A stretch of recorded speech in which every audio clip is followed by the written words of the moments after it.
Hello everyone. Welcome to my channel. Please subscribe and hit the bell icon.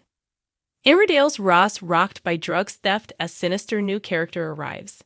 Emmerdale's Ross Barton's cannabis farm is swiped from right under his nose next week, and he has no idea who is responsible. After Ross, Lewis Barton, and Mackenzie Boyd disagree over how to offload their plants, they're all left gobsmacked to find that someone has stolen their entire crop. The week begins with the trio at loggerheads over the crop, which they have been secretly growing in a barn at Butler's farm. Although Lewis has been harvesting cannabis at his home for a while, his has been used to produce medicinal CBD oil. But Mac knows they can make more money by selling the weed to a dealer. Mac asks Ross to talk Lewis round to his way of thinking, reminding him that they are desperate to raise money quickly to save Moira Dingle's farm from financial collapse. Ross is torn, but when Lewis opens up about his feelings on the matter, he decides to side with his little brother, explains our insider. But they don't realize that Mac is already pushing ahead with his plan and has called up an old contact of his to offload the weed.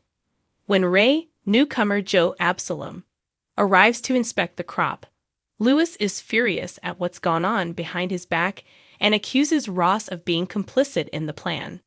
However, Ross is equally narked at Mac and refuses to help him, sticking to his promise to Lewis and leaving Mac in a panic over his promise to Ray.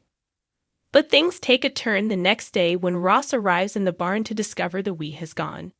He assumes Mac is behind the raid, but when his pal denies it, he starts to fear that Lewis has moved the drugs to his house, and he could be in serious trouble with the police. Ross is relieved when Lewis denies being behind the theft, reveals our source. But Lewis is furious, knowing that whoever has taken the weed will be selling it on the streets, the thing he has always been against.